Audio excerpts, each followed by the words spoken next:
Welcome to this predicted paper from onmaths. This paper represents the best guess for the upcoming exams. Please use this paper in addition to your other revision. You can complete a unique version of this paper by going to our onmaths site. Onmaths is full of free content to help you prepare for your exams, such as topic-based papers, demon questions, and mini mocks. If you like what we do, please consider subscribing. For this question, it's really important that we understand what the words sum and product mean. Now, sum just means add, and product just means times. So we're going to start by adding the 5 and the 4. So that will equal 9. And then what we're going to do is find the product of 9 and 7. So we're going to multiply them together. 9 times 7, which is 63. So our answer is 63. All angles around a point add up to 360 degrees. So we've got this angle here, which is 25 degrees, and we've got this angle here, which is currently unknown. So to find out what A is, we're going to take away that 25 from 360. And when you do that, you get 335 degrees, which is our answer. You'll often need to write down the reason, which is angles around a point add up to 360 degrees. Frequency just means how many. So when it says the frequency for a score of 11, it just means how many 11s are there. So I'm going to cross these out as I go. So 1, 2, 3. So 3 11s. Then for 12, there are 1, 2, 3, 4, 5. For 13s, there are 1. And for 14s, there are 1, 2, 3. Here we're given or asked for a cube root of a number. So what we need to do is we need to understand first of all what the cube root of 125 is. Well, I know that 5 to the power of 3, 5 cubed is 125, and that's something you need to know off by heart. Therefore, the cube root of 125 is like the opposite, it's the inverse. So the cube root is the inverse of cubing, so that's going to equal 5. So if the cube root of 125 is 5, what's the cube root of minus 125? Well, I know the cube root of 125 is 5 because 5 times 5 times 5 is 125. 5 times itself 3 times is 125. So what times itself 3 times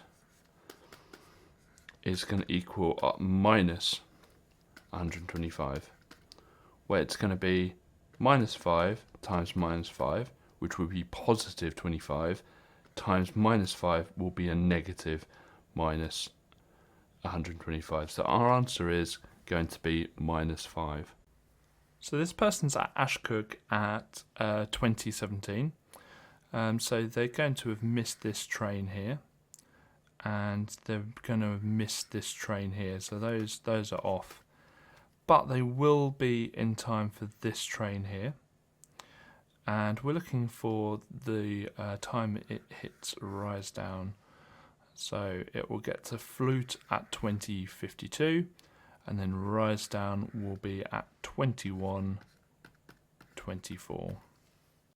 So we need to first of all understand what a cube number is. So a cube number is the answer to when you get 3 integers or whole numbers and we multiply them by themselves 3 times. So 1 times 1 times 1 is 1, 2 times 2 times 2 is 8, 3 times 3 times 3 is 27, 4 times 4 times 4 is 64, and 5 times 5 times 5 is 125. So 1, 8, 27, 64, 125 are all cube numbers, and it goes on forever. And this question's asked us to find all the odd, or an odd, cube number that is smaller than 100. So it has to be odd, so that gets rid of the 8 and the 64. And it has to be smaller than 100, so that gets rid of the 125. So I can either write down 1, would be a fine answer, or 27. I'm going to go for 1. When a number is times by itself twice, we write it as 3 squared, or that number squared. When it's times by itself 3 times, we do 3 to the power of 3, or that number to the power of 3. So when we've got something times by itself 4 times, it's just going to be that number to the power of 4.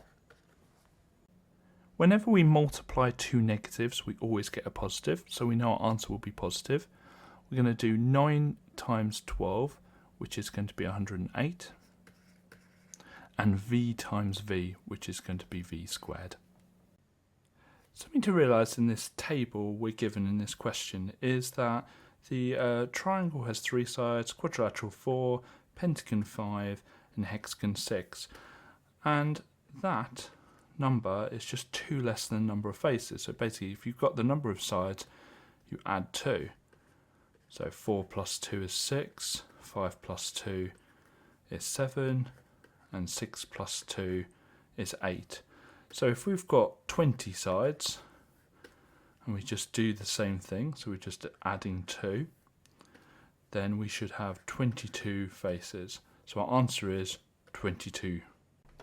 Median means middle of an ordered list. Now, when numbers are put in a stem leaf diagram, it means by default they are in order. So we're going to cross out the smallest and largest number. So the smallest number is the 4 here. Well, actually that represents 34. The largest is this 69 up here. Put a pen away. Then cross out the smallest. Well, the next smallest is 39. And the next largest is this 59. So I'm always going to the top left, then the bottom right. So the top left number is this 43, bottom right number is this 54. Top left number is this 44, bottom right number is this 53. Now here's a problem, we're left with 2 numbers in the middle, this 49 and this 52. So whenever we're left with 2 numbers, what we do is we add them together, divide by 2.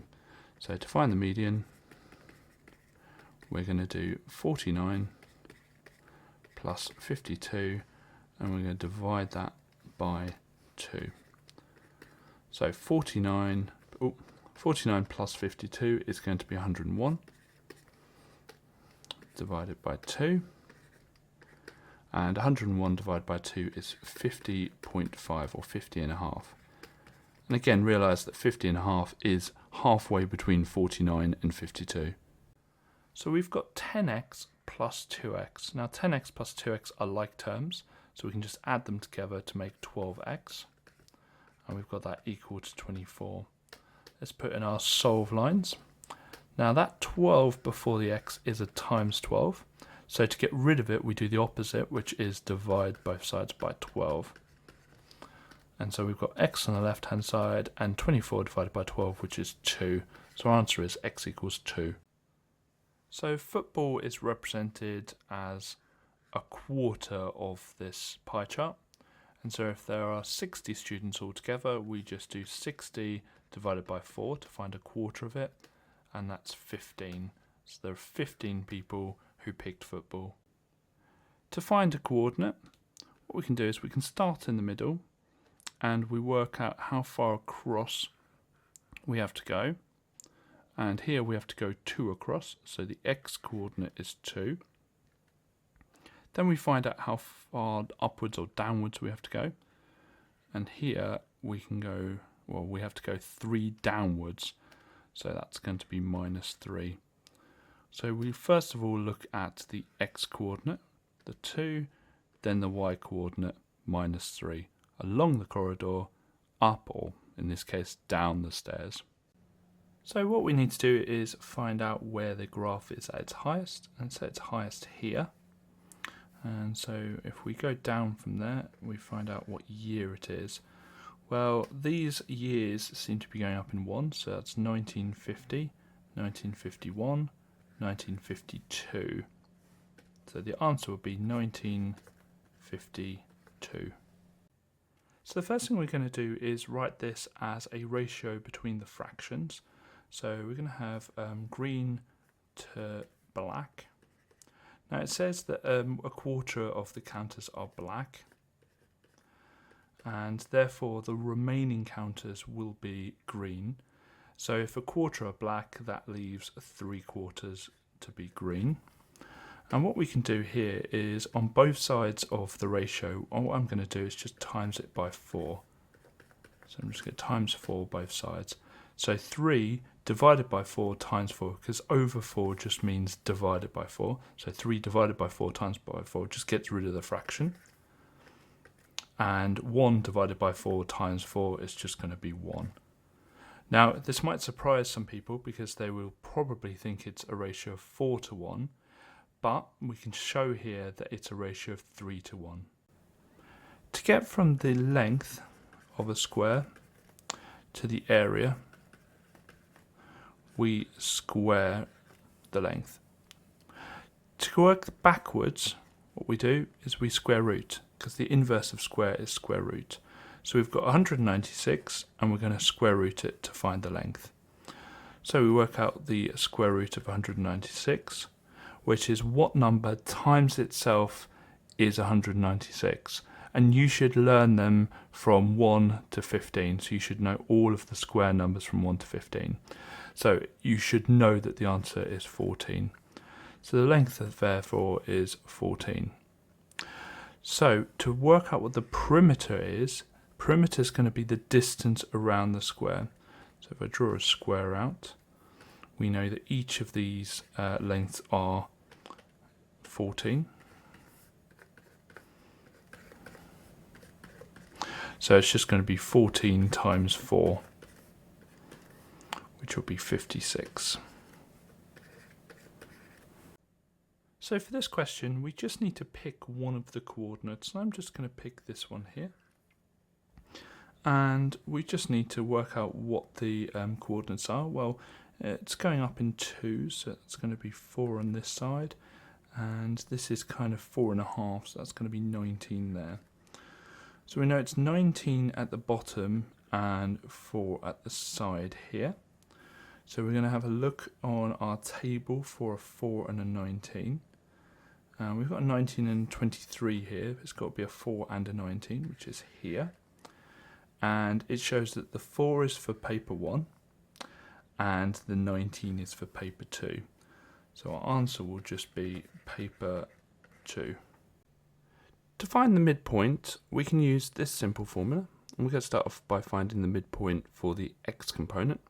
And the formula is just adding the two x coordinates and dividing by 2.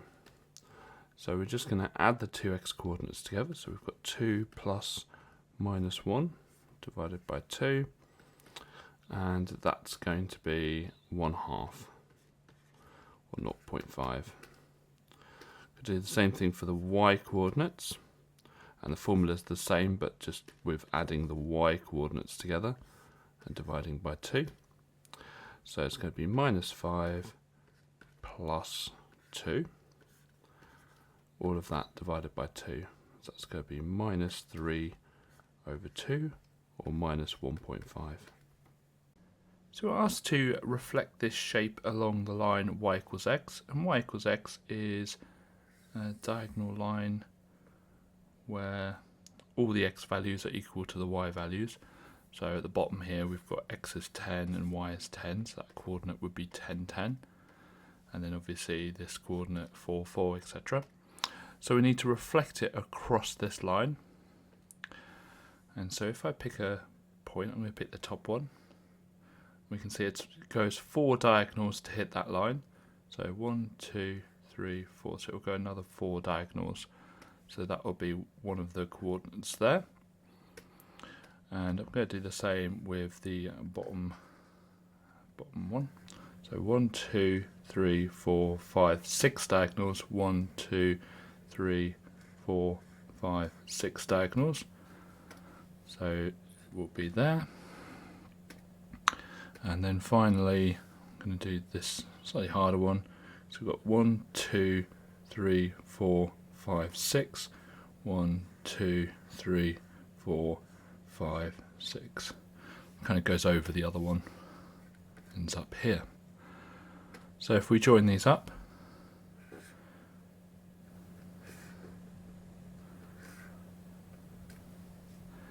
and we need to label it B.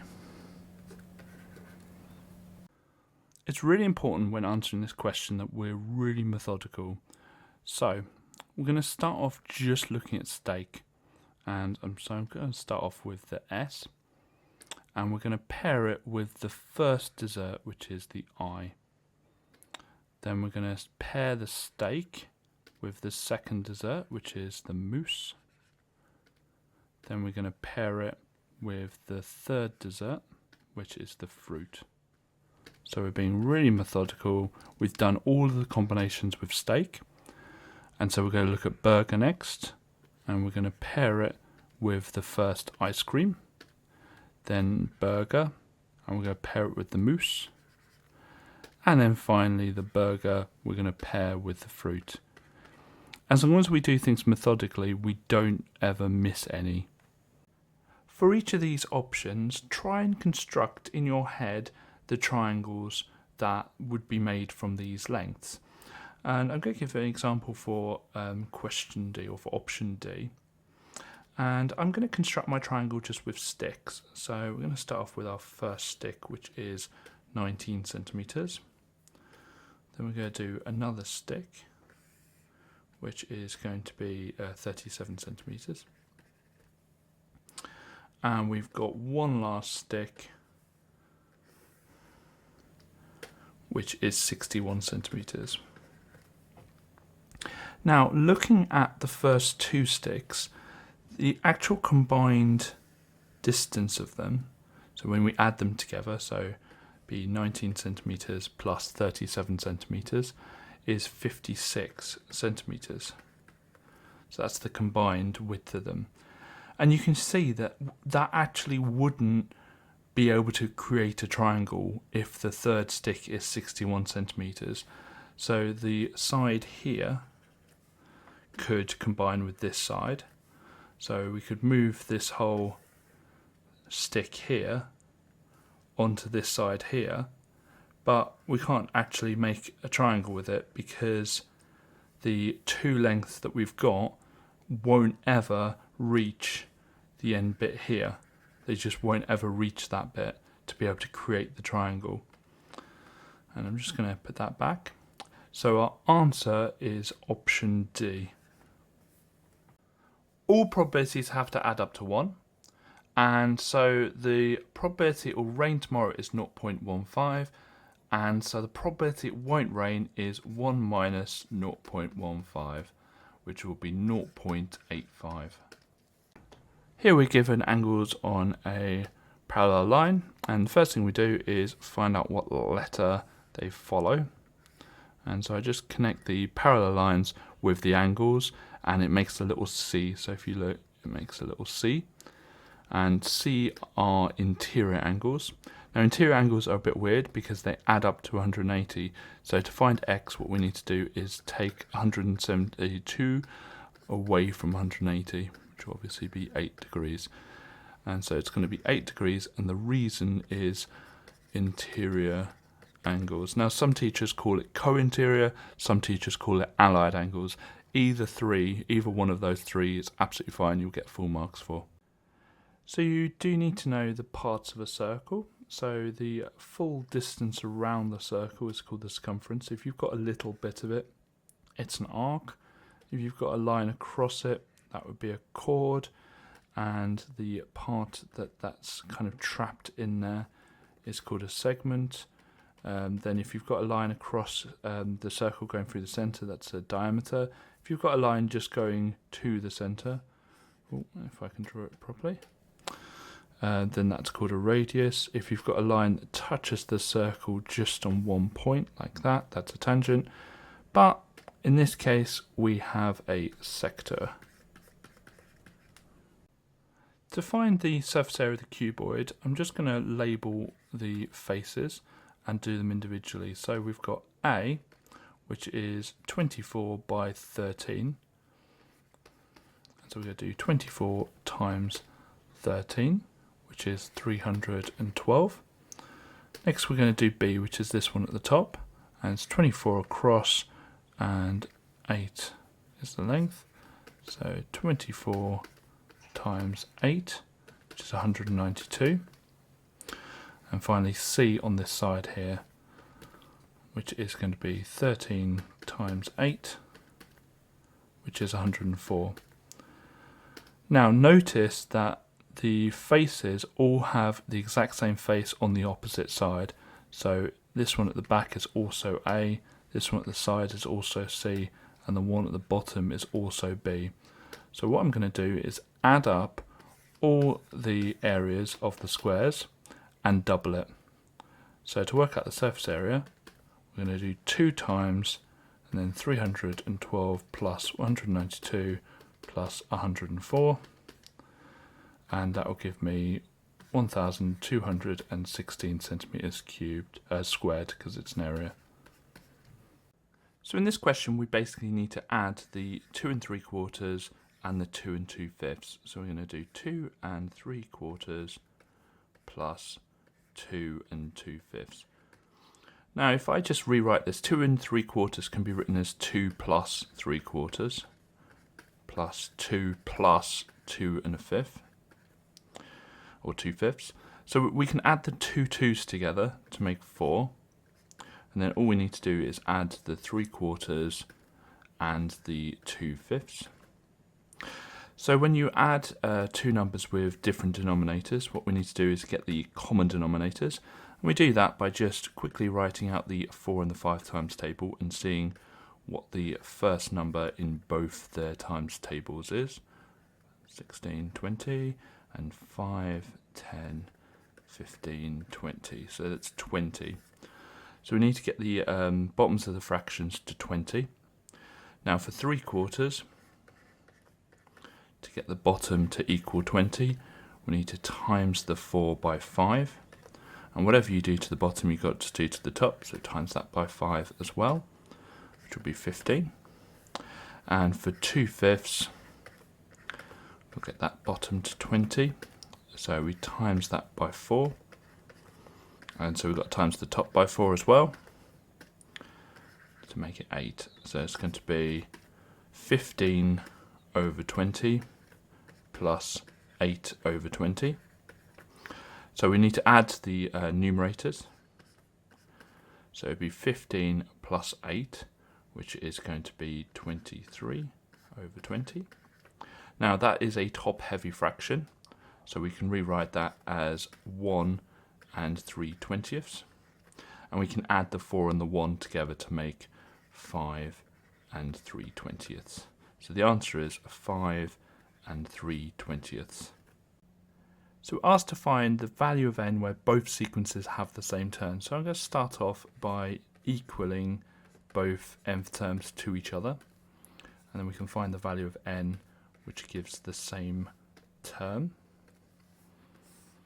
So I draw my lines down, and I'm going to start off by getting rid of the n's from both sides. So we look to see which is the smaller amount. So we've got 12n and we've got 6n, so the smaller amount is the 6n. So we're going to take away 6n on both sides, and so that would be 6n plus 19, and we've got rid of the 6n, so it's just 79. Next thing we're going to do is get rid of the 19, so take away 19 both sides, and so we've got 6n equals 79 take away 19, which is 60. And finally we just go divide the 6, and so that would be n equals 10. So the value of n is 10. Now we can just test this, because if you do 6 times 10, which is 60, 60 plus 79, which will be 139. And then if we do the same for the top one, 12 times 10, which is 120, plus 19, which is 139. So they both have the same term when n is 10. So here we're asked to find how many bread rolls we can make. We've got 89 kilograms and it takes 0.08 kilograms to make a bread roll. Something we can do is convert these into grams, or we can just keep it at kilograms, but I've got a neat little trick. And the trick is, if you've got a decimal when you're dividing, as long as you do the same thing left and right, you can multiply them by 10 or 100. In this case, we're going to multiply both by 100, because it will make the division a lot easier because it will make this right hand side, instead of 0.08, it will just make it 8. The reason we can do that is 89 divided by is the same as 89 over 0.08. And as a fraction, we can just times top and bottom by 100. So it would be this over 8. So now we can do the bus stop method. So 8 on the outside. And in fact, I might use a straighter line here. There we are. And we've got 8,900 on the inside. So 8 into 8 go 1, 8 into 9 go 1, remainder 1, 8 into 10 go 2, remainder 2, and 8 into 20 go 2, remainder 4, and 8 into 40 go 5. Now it says how many bread rolls can we make? Now we can make 1,122 and a half. Well, half doesn't really count, so we're just going to say 1,122 whole bread rolls. Yes, we've got half a bread roll left over, but we are asked how many whole bread rolls can we make. So I'm going to start off just with a quick sketch, and we know that the bearing of B from A is 85 degrees. So we're going to have A here and B here. And let's just draw a line between them, and let's do both our north lines.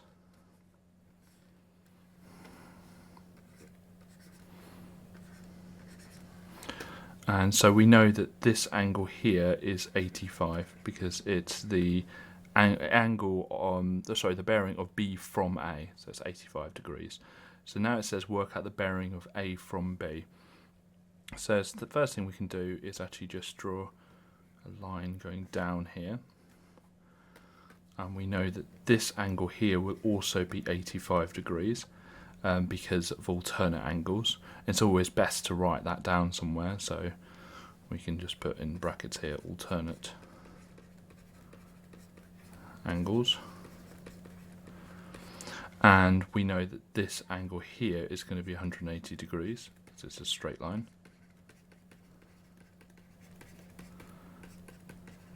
And I'm not a fan of doing the reasons on the diagram, so perhaps I should have labelled this an X and this a Y and written X equals 85 and Y equals 180 somewhere else. And so to work out what the bearing is, I just need to do 180 plus 85. So 180 plus 85 is going to be 265 degrees. So the symbol here basically means and the way I remember it is if you draw that symbol and just put a line through it, you can make the word and. So we're looking at the probability of getting something that is in A and C. So the only ones that are in A and C are this 8 and this 9 here. So we're going to just add the 8 and the 9 together, which give us 17. Now we need to then work out how many numbers there are in total, so that's all of them. So 4 plus 8 plus 9 plus 5 plus 8 plus 3 plus 11 plus 6. So we need the total, which is 54. And then we get the 17, and we put that over the amount in total, so over 54. So we're going to write an expression for the amount of people on the first bus. So they've started with X passengers and they've gone to 11 bus stops with X passengers. So altogether that is 12X. So we're going to have the first bus. And so we've got 12X. And then on the last bus stop, 19 passengers get on. So plus 19. Now for the second bus, well, we start with X and a further 5X come on. Because 5 bus stops with X passengers. So that's 6X altogether. And then 79 get on. And it says the first bus finishes with less passengers than the first. So the first bus finishes with less. And the way we show that is with this inequality here. Now all we need to do is solve that inequality. And we've got X on both sides, so we look at the X's. We've got 12X and 6X, so we always take away the smaller amount. So we're going to take away the 6X both sides.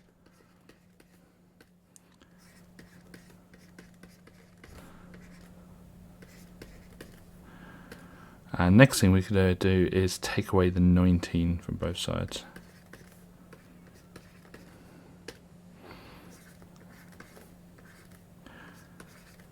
And so, meant to be 60.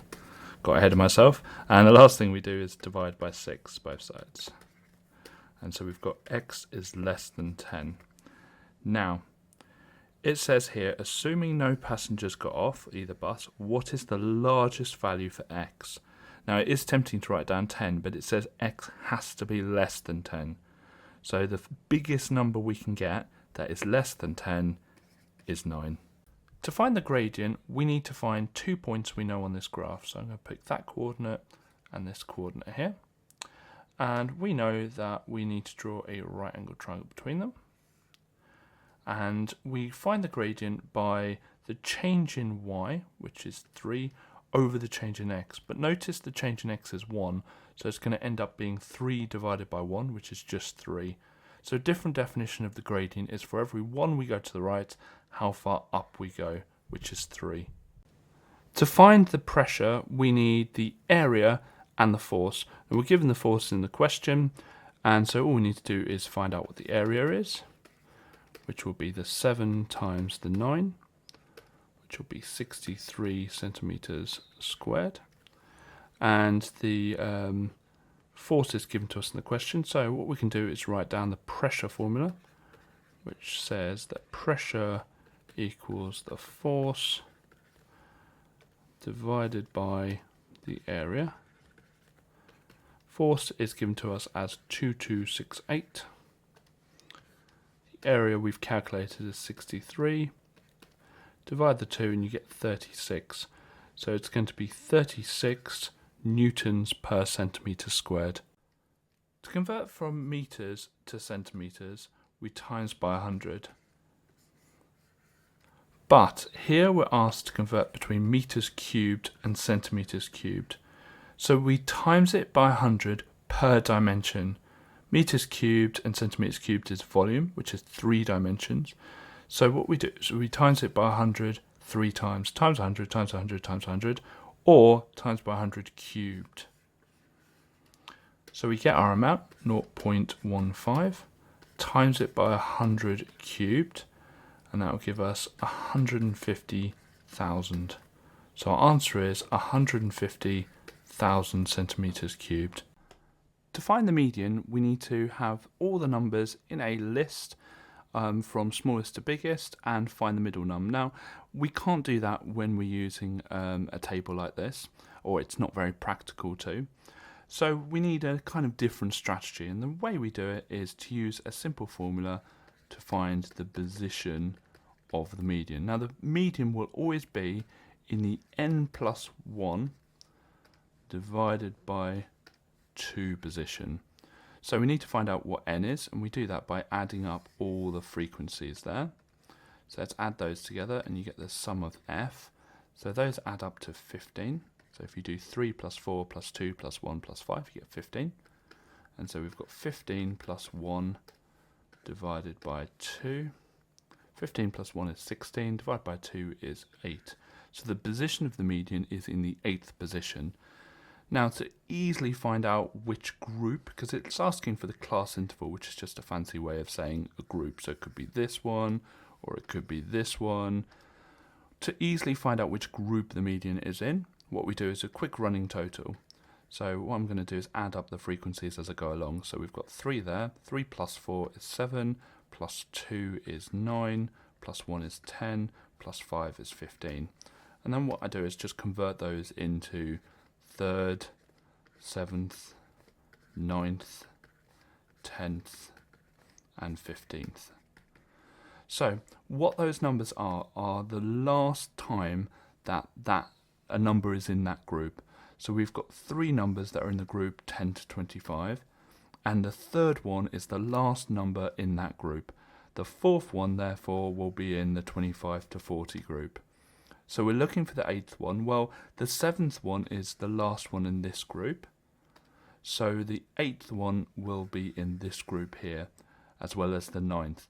Then the 10th one will be in the next group.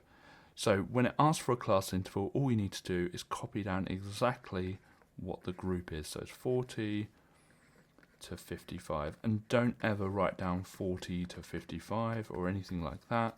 Always copy it exactly from the table.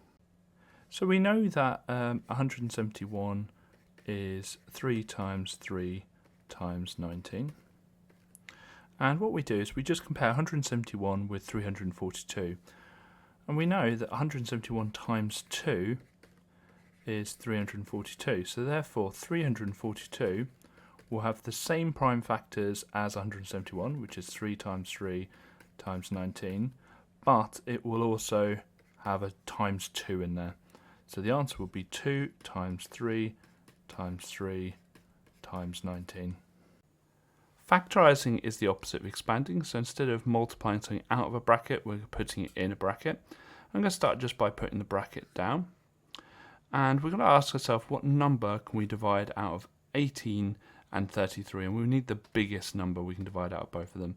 So we're essentially looking for its highest common factor. So 18 and 33, that would be 3.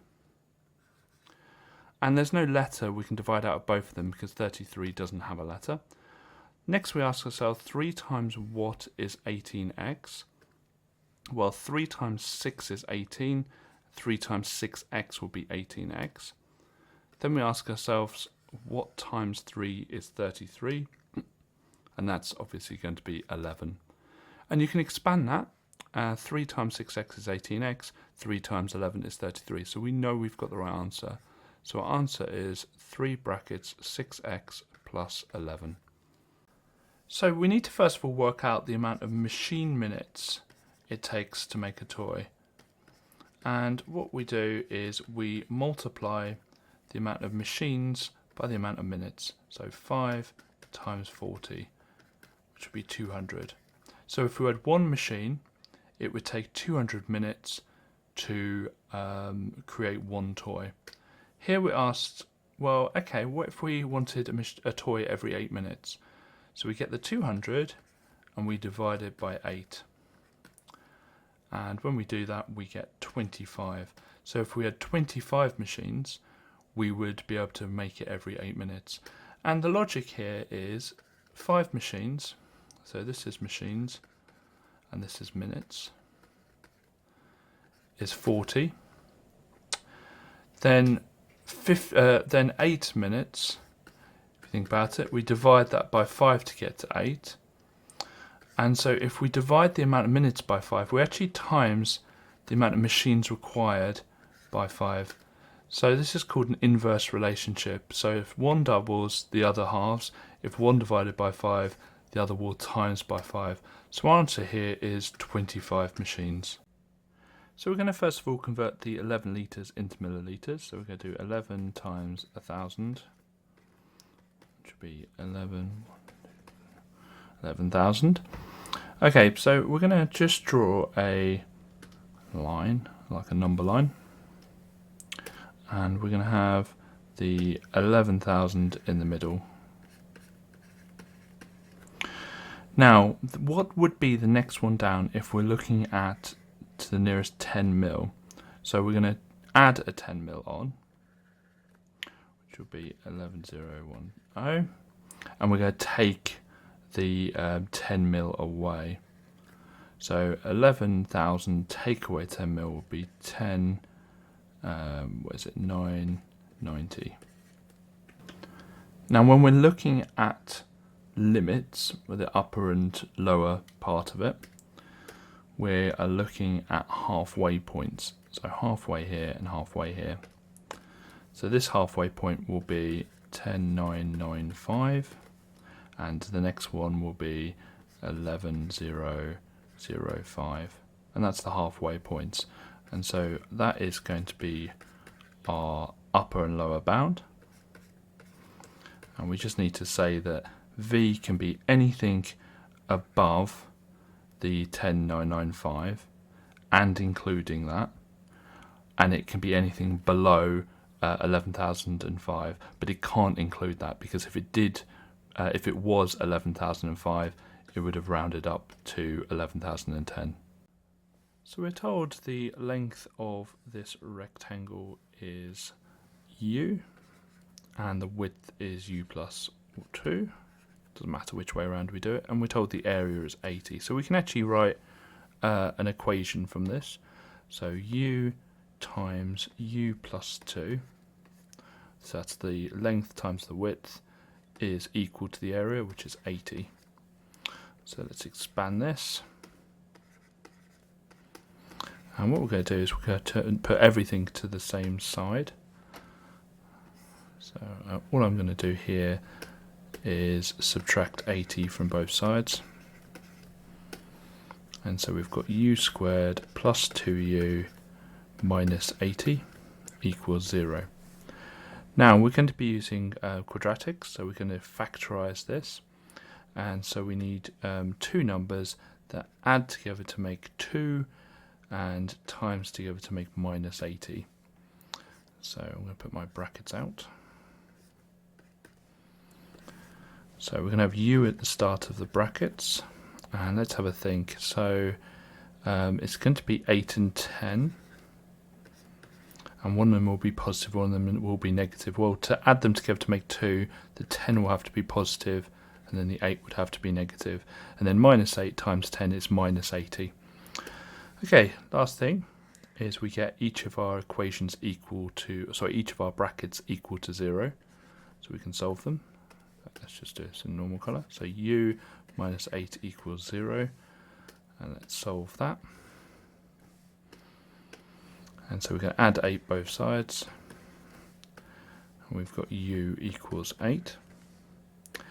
And we're going to do the same for this right hand bracket. So u plus 10 equals 0. Get our lines in, and take away 10 both sides. So u equals minus 10. Now it might get confusing because it says find the value of u, but a length needs to be positive. So this minus 10 is not the correct answer. Our correct answer will be 8. And we can actually check this, because if I fill in the value of 8, so we can have 8 at the top here, and 8 plus 2, which is 10. 8 times 10 is 80. So we know that we've got the right answer. So the way this formula works is we have m, which is the final amount. The 2000 here is our initial amount. The decimal in here is our multiplier, and the power here is the amount of years. So the way multipliers work is they are the percentage divided by 100. So if we go the other way and times it by 100 to make it back into a percentage, it will be 102.9%. Now it says, what is the interest rate of the bank? Well, the interest rate is always going to be 100%. Well, this 102.9% is 100% plus the interest rate, which will equal the 102.9%. So the interest rate is going to be the 2.9%. You always start off with 100%. So if I put £5 into my bank, I've got 100% of that £5, and then the interest rate is on top of that 100%. So our answer here will be 2.9%. So to answer this question, you need to just know the answer off by heart. There is a diagram that can help us actually get there. And if we just draw a right angle triangle and put the lengths as 1, not right angle here, we can use Pythagoras, a squared plus b squared equals c squared, to work out the fact that this is going to be root 2. Because it's an isosceles triangle, this angle here is going to be 45 degrees, and same with the bottom right one, but we're not interested in that. When we label it with our marked angle here, we've got the adjacent is here and the hypotenuse is here. Now we know from trigonometry that cos x equals a over h. The angle is going to be cos 45, and a is going to be 1, and h is going to be root 2. Now, this is a bit of a strange one with 1 over root 2, because we need to actually be able to rationalise the denominator. And basically what that means, if you haven't done surds yet or you aren't doing surds, is you times Tom1 by root 2. And so we end up with root 2 over 2. So if you ever see 1 over root 2 is absolutely fine as an answer, but if you ever see the answer as root 2 over 2, the two are actually exactly the same. So writing 1 over root 2 is fine, or writing root 2 over 2 is also correct. So we need to first of all work out how many black and red counters there are at the start. Now if you look at the fraction of the probability of picking a black, in your first pick is 2 over 5, and then the second pick is 1 over 4. So you can see that there's one less at the numerator and then one less overall. So that means we can conclude that there are 2 blacks at the start, 2 black counters, and if there are 2 black counters and there's only black and red counters, then there must be 3 red counters, so that to make up the fact that it's 2 over 5. Okay, so to find the missing probabilities, the first couple are quite simple because we know that, let's do a different colour, this and this have to add up to 1. And so if the probability of picking a black there is 1/4, then the probability of picking a red must be 3 over 4, because these have to add up to 1. Same with these two, these have to add up to 1. So if we've got 2/5 at the top, the bottom one must be 3/5. And finally, we've got these two here. Now these two here we're not given any fractions for, but given the fact that we started with 2 black and 3 red, we've picked one of the red, so we've got 1 less red, and that means we've got 2 black counters and 2 red counters. So it means that the probability of picking a black is 2 over 4, or 1/2, and the probability of picking a red is 2 over 4, or 1/2. So we can write this as a fraction, so it would be 2.84 times 10 to the power of 11 over 4 times 10 to the power of minus 2. What we can do is split this up into 2 fractions, so 2.84 over 4 times 10 to the power 11 over 10 to the power of 2, or minus 2. Okay, so we're going to start by doing 2.84 divided by 4.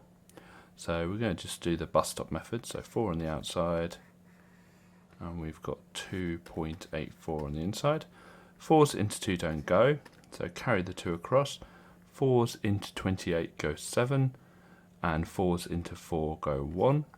So it's going to be 0.71 times, and then the rules of indices say that if you divide two powers of the same base, they're both 10, then you just take away the power. So it's 11 take away minus 2. Now the two minuses, the two takeaways, actually convert to a plus, so it would be 11 plus 2, which would be 13, so it would be 10 to the power of 13. Now we've got a bit of a problem here, because standard form must have a number between 1 and 10, and not including 10, at this position here, and this is obviously less than 1, so we need to convert this into standard form. So what we can do is just write the number out again. So I'm going to write this as an actual number, so it's 10 to the power of 13, so it would be 1, 2, 3, 4, 5, 6, 7, 8, 10, 11, 12, 13. Fill in the zeros. So it would be 7, 1 and all those zeros. And then I'm going to put it back into standard form. Now the decimal point will need to be here to make it 7.1. So it would be 1, 2, 3, 4, 5, 6, 7, 8, 9, 10, 11, 12. So it's going to be 7.1 times 10 to the power of 12. Now, with a bit of practice, you don't need to write out the whole number. You'll be able to just know that if you convert that into 7.1, then you just need to take away 1 from the power. But if you're not sure, and it's not an unreasonable number like 10 to the power of 105, then it's just worth sometimes just writing out the actual number and being 100% sure that you've got it the right way around.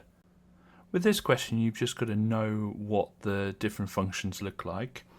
So with C and D, we've got quadratic functions. One's a positive quadratic, which is a U shape. One's a negative quadratic, which is a kind of upside down U shape or an N shape. And here we don't have that, so we can get rid of those in our thoughts straight away. A is a positive cubic, which goes up, then down, then up again. And B is a negative cubic, which goes down, up, and then down again. So this one here goes up, down, up again. That's going to be a positive cubic. So our answer is A. Y is inversely proportional to x means that y is proportional to 1 over x. And I'm going to change that for an equal sign by timesing the right hand side by k. And k represents our constant. And we're told that when x is 5, y is 10.8. So I'm going to fill those in. I'm going to substitute those in to be able to find out what k is going to be. So it'll be k over 5. And we're going to be solving this. Let's get my lines in. And solve it, I just times by the bottom of the fraction. So times both sides by 5. And we're going to end up with 50.4 is equal to k. So k is 50.4. I'm going to rewrite this equation here, but we know what k is. It's 50.4. We're asked to find the value of x when y is 9. So we've got 9 equals 50.4 over x. And whenever in this situation here where we've got the unknown at the bottom of a fraction and we've got it equal to a number, what you can do here is actually just swap these around. Effectively we're timesing both sides by x and dividing both sides by 9. But it does really help us out here because it just says that x is equal to 50.4 over 9. We can just do that on the calculator and it gives us 5.6. So for this question we're just going to subtract the tops and subtract the bottoms. And so we've got 5 take away 7 at the top and 3 take away minus 3 at the bottom. 5 take away 7 is minus 2. 3 minus minus 3, well 2 minuses make a plus, so that's going to be 6. So our answer will be minus 2 at the top and 6 at the bottom. So we need to first of all work out what the length of the side of the square is. And to do that, what we do is we get the 44v to the power 4 w to the power 5 and we just divide it by 4. And to do that, all we need to do is just divide the coefficient by 4. So it'd be 11v to the power 4 w to the power 5. Some people will try and do something with the v to the power 4 w to the power 5, but if you think about it, if I just draw out my square, if it's 11v to the power 4 w to the power 5 all the way around, when you add, you don't add the v to the power 4 w to the power 5, it's just going to be 11 lots, another 11 lot, another lot of 11 and another lot of 11, so it's 44 v to the power 4 w to the power 5 in total. And to work out what the area is, we obviously are going to square that. So we're going to do 11 v to the power 4 w to the power 5 and we're going to just times it by itself, which is what squaring means. Okay, so we're going to times the 11s together, so that's going to be 121. Going to times the v to the power 4s together, and remember with indices, if you times two powers of the same base and they're both v, then we just add the powers together, so that'd be 8, and we're going to add the w to the power 5s together, so that makes 10. So it's 121 v to the power of 8 w to the power of 10. You can complete a unique version of this paper by going to our onmaths site. onmaths is full of free content to help you prepare for your exams, such as topic-based papers, demon questions, and mini mocks. If you like what we do, please consider subscribing.